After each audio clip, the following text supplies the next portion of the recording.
Shalom. On va faire ensemble, Bezrat Hashem, comme à notre accoutumée, le cours sur la paracha de Korach.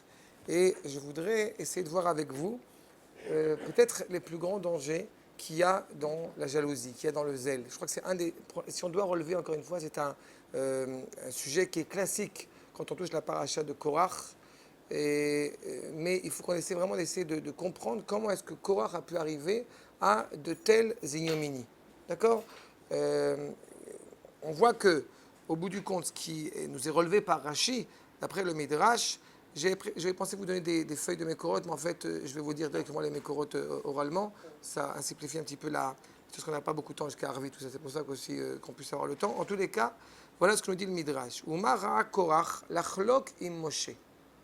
On est étonné de voir pourquoi est-ce que Korach a jugé bon d'être en controverse avec Moshe Rabbeinu. J'ai souvent l'habitude de rappeler les enseignements du Gaon de Vilna sur le fait que justement la controverse entre Korach sur Masechet Avot, que la controverse entre Korach et Adato, à la différence de la machloket entre Beth Hillel et Beth Shammai.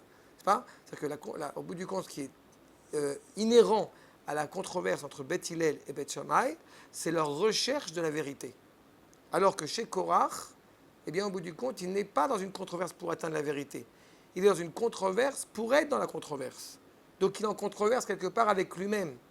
Et il ne va faire qu'engager des gens qui avaient une justification d'être en controverse avec, en l'occurrence, Moshe Rabbeinu et aussi Aaron.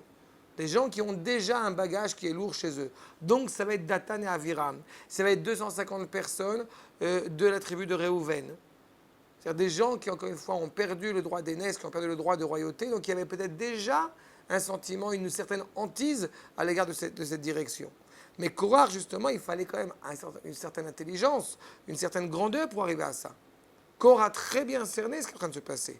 Donc il poursuit le Midrash, et vous pouvez revoir Rashi dans le chapitre Tet Zayin, verset Aleph, Nitkana al nesiuto shel Elitzaphan ben Uziel.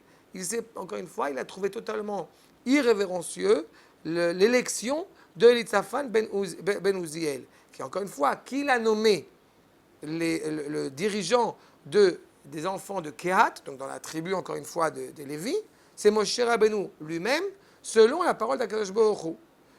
Korach va nous dire, le frère de mon père, il y a quelque chose qui est inconcevable. Il y avait au bout du compte 4 frères, dont mon père. D'accord? Donc, ok, les enfants de Amram passent en premier, mais on est censé penser que, a priori, le deuxième, le troisième frère, ça va être moi. Les descendants qui va avoir un rôle important. Mais celui qui va recevoir un rôle important à diriger justement la tribu de Kehat, c'est Davka le dernier. Je reprends le verset. Ou Bnei Kehat, Amram, Itzar, Chevron, Uziel. Voici 4 frères. Celui qui va être nommé, okay, Amram, on a dit. Ou Bnei Kehat, Amram. Donc Amram, c'est normal, c'est le fils aîné. Il y a Moshe, Aaron et Myriam. D'accord, il n'y a pas de problème. Mais donc, qui est censé avoir un rôle important d'après la logique, juste après, c'est le deuxième frère. C'est-à-dire celui qui est le fils de Itzar. Le deuxième frère. Il y a 4 frères. On a dit Amram, fils de Kehat. D'accord? La tribu de Lévi. Kehat ben Lévi. Il y a, on a dit, 4 frères. Amram, Itzar, Chevron et Uziel. Le premier frère, c'est le père de Moshe, Aaron et Myriam. Donc, ok, on comprend, le fils aîné, il a un rôle important, il donne un rôle important, selon la volonté d'Akadosh Baruch Hu, au bout du compte, à Moshe, Aaron et aussi Myriam dans un autre contexte. Mais donc, celui qui aurait dû recevoir un rôle tout de suite après Moshe et Aaron, c'est le fils du deuxième frère. C'est-à-dire le fils de Itzar. Puisque le fils aîné, c'est Amram. Donc le deuxième frère, c'est Itzar. C'est ça? Et au bout du compte, c'est qui le fils de Itzar? C'est Korach. Qui va recevoir un rôle important? Ce n'est pas le deuxième frère, ce n'est pas le fils du troisième frère, c'est le fils du quatrième frère. Parce que ainsi a décidé Akadosh Baruch Hu. Mais Korach, ça lui pose un problème. D'accord? Le fils aîné, encore une fois, eh bien, a donné en héritage à ses deux grands-fils. L'un, la royauté, la direction. Beaucoup vont dire que Moshe Rabbeinu était au bout du compte le dirigeant politique. Le deuxième reçoit le rôle du grand pontife, Kohen Gadol, Aaron. Très bien. Donc qui est censé au bout du compte recevoir un deuxième héritage, un deuxième cadeau? Va nous dire Korach, si ce n'est pas moi qui suis le fils de Itzar, c'est-à-dire le deuxième frère. D'accord? Qui est encore une fois en deuxième position après Amram. On voit dans la Torah que finalement ça se passe comme ça en fonction de la.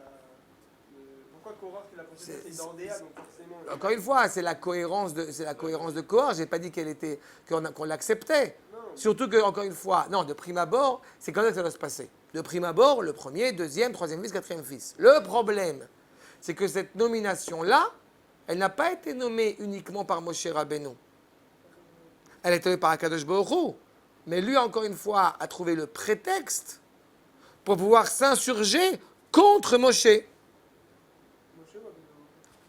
Il ne va pas le dire officiellement que c'est contre Akadosh Baruch Hu. Il ne va pas oser le dire. D'accord? Mais donc, au bout du compte, il dit, puisque on ne m'a pas donné cet héritage que je méritais, que j'avais le droit d'avoir, puisque je suis le deuxième fils, enfin le deuxième neveu, donc je vais m'insurger. J'ai trouvé le prétexte, au bout du compte, à m'insurger. Mais comme en Korach, qui est riche, il a un vêtement tout entier de trélette, qui appartient quand même à la tribu des Lévi'im, cette noblesse, vont nous dire les Chachamim, profondément intelligent. Pikea Chaya, nous dit Rashi.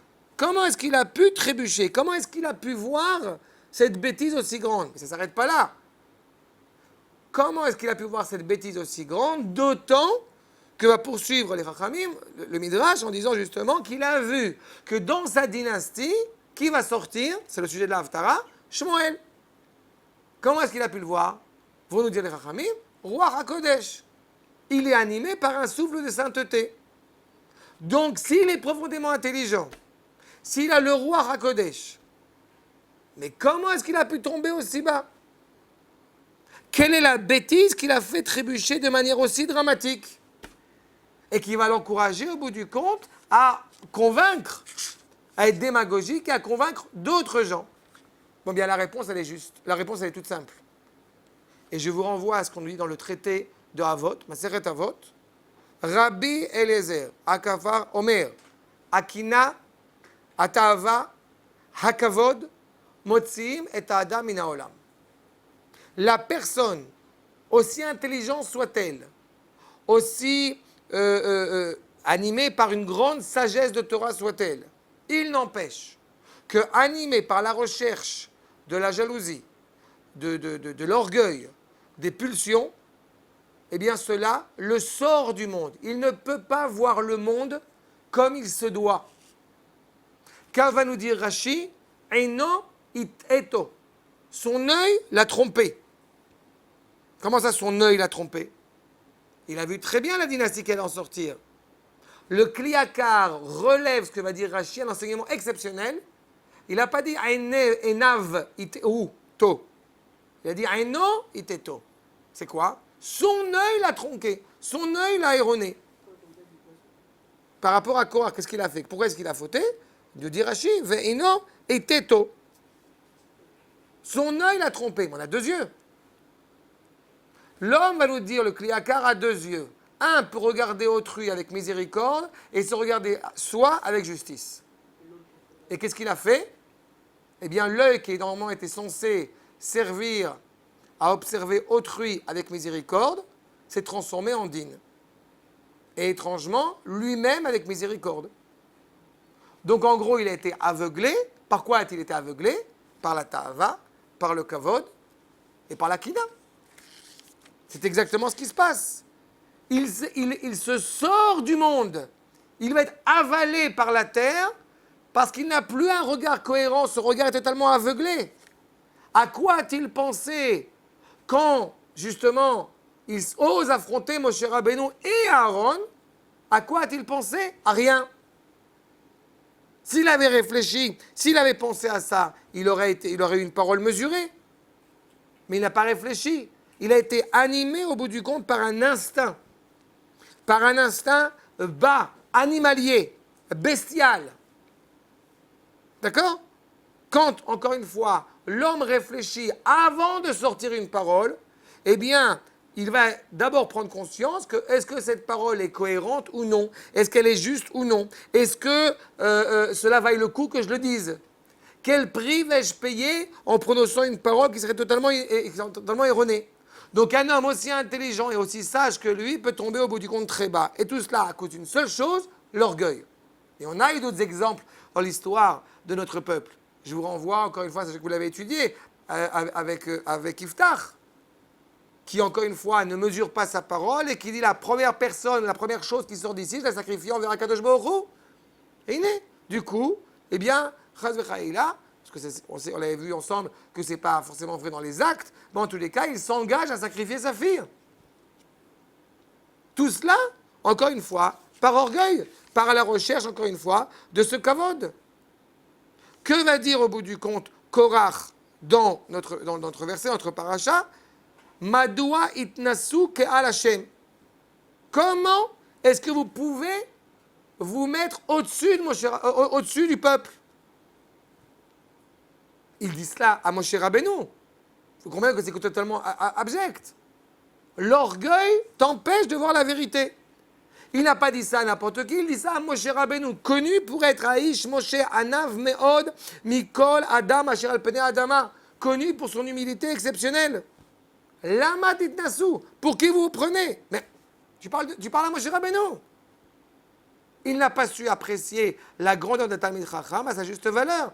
Pas en tant que professeur universitaire qui transmettrait un texte, mais en tant que valeur intrinsèque, intimement reliée à la parole d'Akadosh Baruch Hu. Et Korach, encore une fois, ne l'a pas vu. De la même manière, Aaron à Cohen, Kodesh Hashem, c'est le serviteur le plus exceptionnel d'Akadosh Baruch Hu, qui est en permanence en train de rechercher la sérénité entre l'homme et son prochain. Rodev Shalom, Ohev et Aberiot. Mais Karvan, la Torah, qui les rapproche de la Torah. C'est vers lui qu'il se tourne en prétextant un orgueil qui serait absolument mal placé. Lui qui est à la recherche de la paix, de la sérénité, il est en train, au bout du compte, de créer une discorde qui, encore une fois, n'a pas lieu d'être. Il est en contradiction avec l'essence même de la vérité.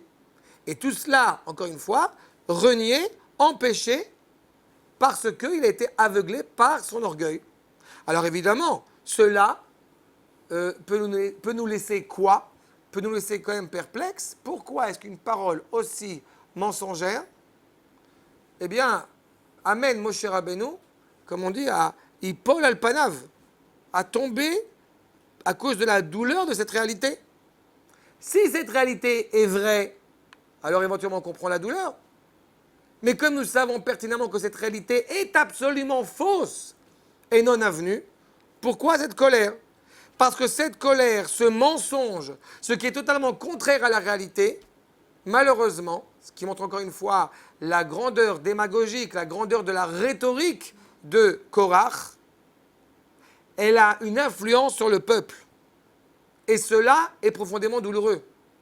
Le Midrash raconte que, au bout du compte, eh bien, Moshe était suspecté d'avoir une intimité avec les femmes du peuple, les femmes des hommes. Comment est-ce possible? À la vérité, je rappelle souvent ce qu'enseigne le Maharal de Prague, ce n'est pas qu'il était suspecté d'avoir une intimité avec les femmes des autres hommes. Simplement, ce qui se passait, c'est que la grandeur de Moshe Rabbeinu a embêté certains maris. À chaque fois qu'un homme rentrait à la maison et qu'il essayait de dire une halakha qui pouvait être erronée, eh bien, la femme disait « Moshe Rabbeinu nous a enseigné autrement ». Et au bout du compte, qui était le maître à la maison? Moshe Rabbeinu. Il est clair que quand dans un foyer, on s'attache à un Talmid Chacham, on s'attache à la Torah, si on a tous les deux de la Yirat Shamayim, le couple a de la Yirat Shamayim et de l'humilité, ils ne seront pas jaloux du Rav du foyer, puisqu'encore une fois, notre foyer est basé et consolidé par le biais de la Torah.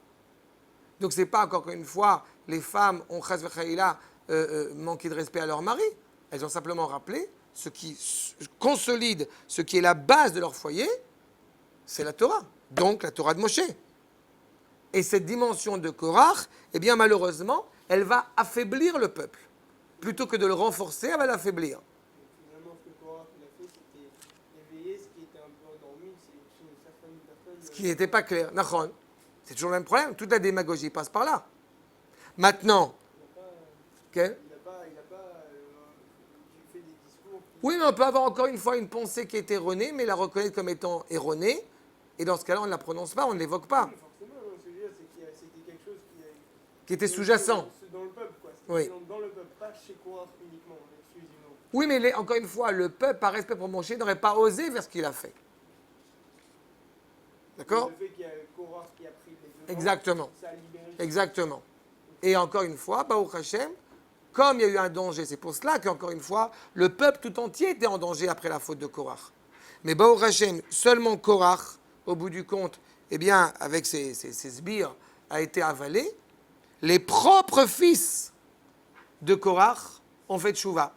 Les propres fils de Korach ont préféré enfreindre une halakha de manquer de respect à leur père que de manquer de respect à Moshe Rabbeinu.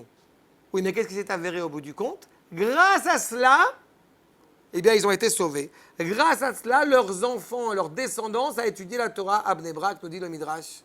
Ken? C'est pas écrit, quand on lit la Torah, c'est écrit qu'ils sont toute la maison de Korah. Non, il y a écrit le Mizmor, tu as des Mizmorim, Bnei Korach, les matzahs Bnei Korach. Donc on dit qui c'est ces Bnei Korach? C'est les descendants de Korach au bout du compte, ou Mamash, fils de Korach, ou descendants de Korach qui ont fait tchouva. Il est écrit que, je sais pas fou, dans la Torah, il est écrit, il y a un passage qui dit que la maison de Korah, elle a été... Nahon, mais certains justement, ont été prêts à mourir, étaient sur le gouffre, et au bout du compte, ils ont fait un recul. Ils auraient pu suivre leur père. Ils étaient embêtés dans cette complexité, justement, de suivre. Doit-on suivre Korach ou non? Et ils ont pris sur eux de faire teshuva à ce moment-là. D'accord? Et c'est en cela, justement, où ça a pu les amener, au contraire, à se renforcer, à reconnaître cette grandeur qui était, encore une fois, qui était la sienne. De ne pas vivre dans l'étroitesse des intérêts, mais de vivre uniquement dans la volonté de révéler, d'être relié à la vérité. Je voudrais, ça j'ai encore quelques minutes. Arshav, et c'est ce que je voudrais vous citer justement, dans Yelkut Shimoni, dans le Midrash, Besha'a shayu yoshvim etzel Korach aviem, quand les enfants de Korach étaient chez leur père, Roim et Moshe, ils voient Moshe Rabbeinu, Vekovshim et Penehem bakarka, il vient et il baisse la tête. Amrou, Im na'amod mipnei Moshe Rabbeinu, noagim bizayon be'aviem. Si on se lève par respect, par honneur pour Moshe Rabbeinu, du coup, on va manquer de respect à notre père. Ve gvar nitztavenu, nous avons été obligés, nous avons été engagés à faire preuve, parce que la Torah l'a dit, dans les 10 paroles, à respecter notre père et notre mère. Donc, a priori, on ne doit pas se lever.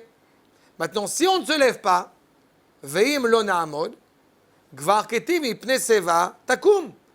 Les anciens, les rachamim, quand ils passent, tu dois te lever.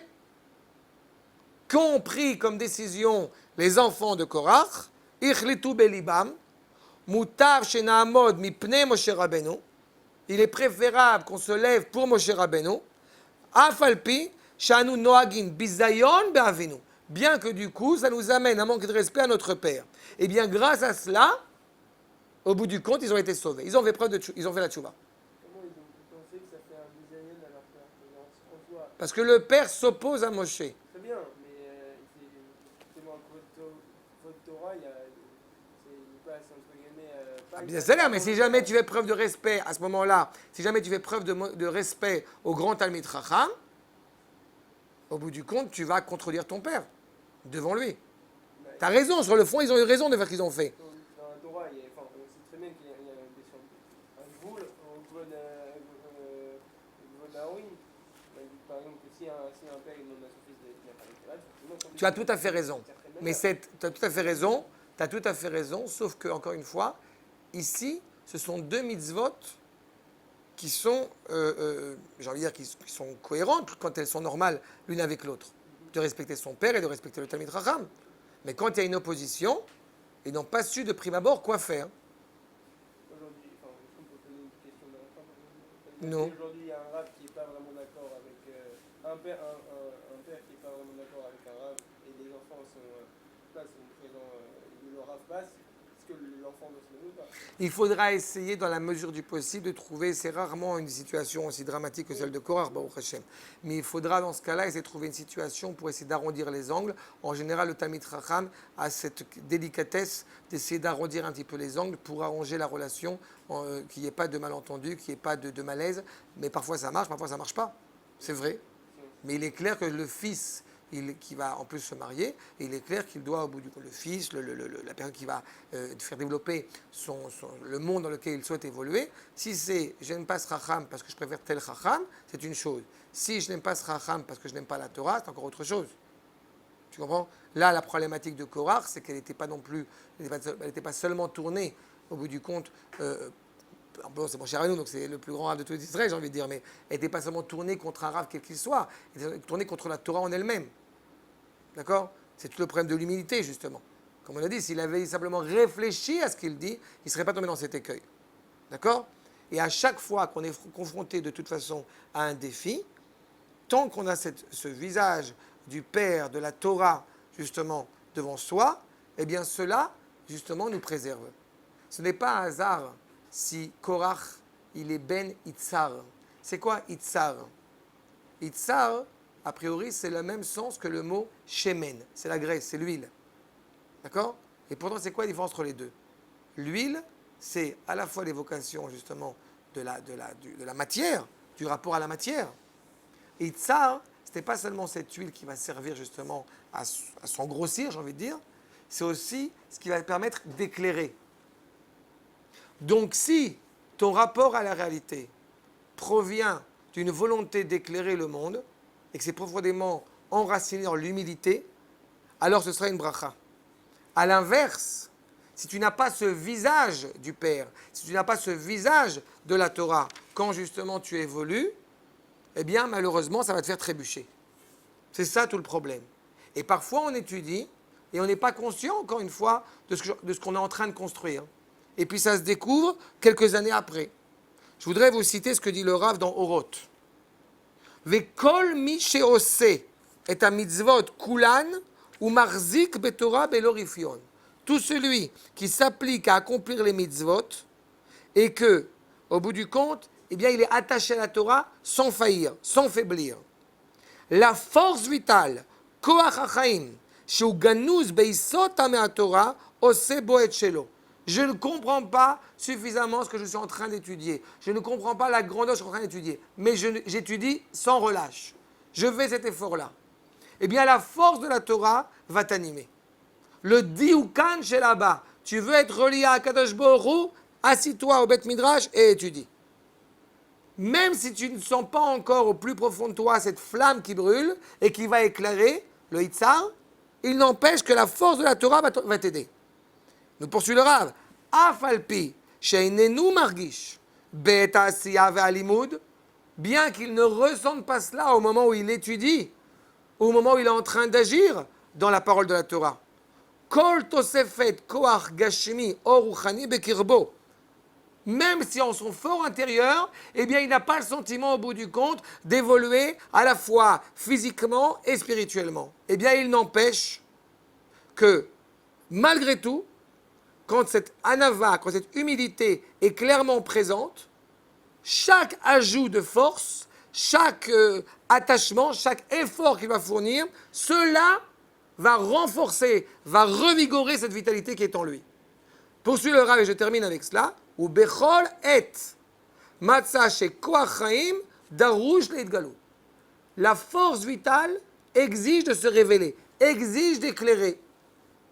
Itse koach hachaim atzur asher nignaz al yedei Torah v'mitzvot v'mechaneh et halev. Cette force vitale qui est alimentée par la Torah et les mitzvot réchauffe le cœur et éclaire la neshama. Qu'est-ce qui s'est passé chez Korach? Il a vu quelque chose de juste qui allait sortir d'exceptionnel de lui, au bout du compte. Mais il n'a pas su, encore une fois, le décrypter avec la vertu d'humilité qui aurait dû être la sienne. D'accord? J'ai coutume de rappeler un enseignement exceptionnel pour terminer, un enseignement exceptionnel du Shla HaKadosh. Au moment où Caïn, je fais un retour en arrière, à un moment où Caïn a assassiné Abel, eh bien il n'a pas seulement assassiné un corps, il a assassiné au bout du compte tout un monde qui est devant lui. À la fois un corps, à la fois une neshama et à la fois un nefesh. La réparation du corps, eh bien, elle est consolidée par le mariage entre Moshe Rabbeinu et Tzipora. Tzipora, descendante de Caïn. Yitro, on dit Akini. D'accord ? Donc, la réparation du corps par le mariage de Moshe Rabbeinu à Tzipora. La réparation de l'intellect, si je puis dire, Nefesh, Neshama, elle aurait pu se faire par Korach, à ce moment-là. Dans la mesure où la force spirituelle qui animait Korach, si elle avait été menée par l'humilité, elle aurait été à ce moment-là une bracha pour le Ham Israël. Mais comme elle a été malheureusement menée par l'orgueil, eh bien elle a échoué. En tout cas, elle n'était clairement pas suffisamment mûre pour arriver, grâce à Shmuel, on arrivera. C'est Shmuel qui va au bout du compte faire cette réparation.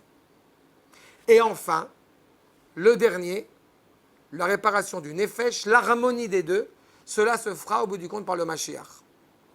Dans le Sefer Bereshit, nous parlons de Caïn, au bout du compte, avec une répétition de 3 étim dans la Torah. Peut-être le verset, je vous le cite, il y a écrit Ve'adam yada et chava ishto, ve'tahar ve'telet et Caïn, ve'tomer kaniti ish et Hashem, ve'tosef ve'telet et achiv, et evel. 3 et pour montrer en évidence que c'est 3 dimensions. Corps, intellect, neshama. Au bout du compte, il faut réparer ces 3 dimensions-là.